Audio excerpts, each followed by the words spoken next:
The CIA is trying to convince Russian spies to spill their secrets, launching a new social media campaign this week aimed at targeting Russians disaffected by the war in Ukraine and basically life in Russia.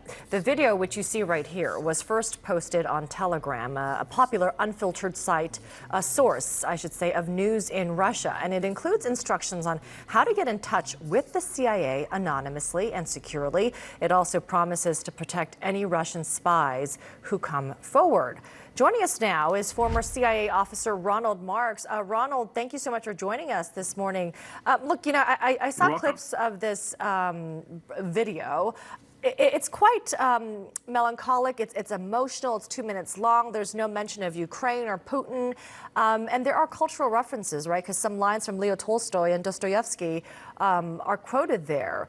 What do you think, who do you think the CIA is trying to appeal to when it comes to recruitment, and who are they trying to motivate to actually reach out to them? Well, it's a real in-your-face move. I mean, no doubt. I mean, we've had virtual walk-ins for years where people have, sent an email and said, "Look, I want to volunteer." This is advertising, and it's an indication that we really think that they're pretty weak now. That there's some real problems here. You've got a younger population at this point that's disaffected by what's going on. We've picked that up loud and clear. It's also a way, if you're in the spy game, it's what we call a cold pitch. I mean, what you've done is you've gone right in there. You're saying to somebody, "Hey, we'd like to have you." And if you're the opposition at this point, you're sitting there going, "Well, wait a minute, we've got ourselves a problem here." So, it accomplishes two things in the spy game. Number one is the potential to get people who are disaffected who love their country but are not happy with what they see going on right now. So to some extent, smoothing out the idea that I'm betraying my country. This is quite opposite. This is I'm trying to help my country. But then also fooling with the opposition at this point, letting them know, well, you guys are vulnerable. And that means that they've got to spend some more resources keeping an eye on things.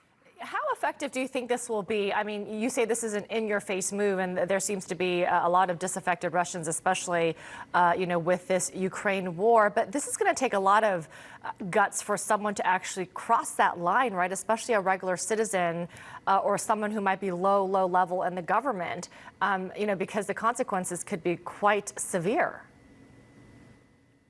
Yeah, I mean, you're dealing with an interesting sort of conundrum here. 9 out of 10 people in Russia are connected to the internet. There is a big organization inside the Russian government that is monitoring the internet. But I've got to tell you, my experience is you can't monitor everything. So, again, the idea of appealing to someone, it is taking a chance. And yeah. I would only say on this one, it only takes one. It only takes 2 or 3. You see the kind of damage that came out of our Army National Guard guy up in Cape Cod. Well, imagine that now from the Russian standpoint. Anybody who has access to military, anybody who has access to the political, and can get inside of people's strategic or tactical plans or get inside the head of the leadership there.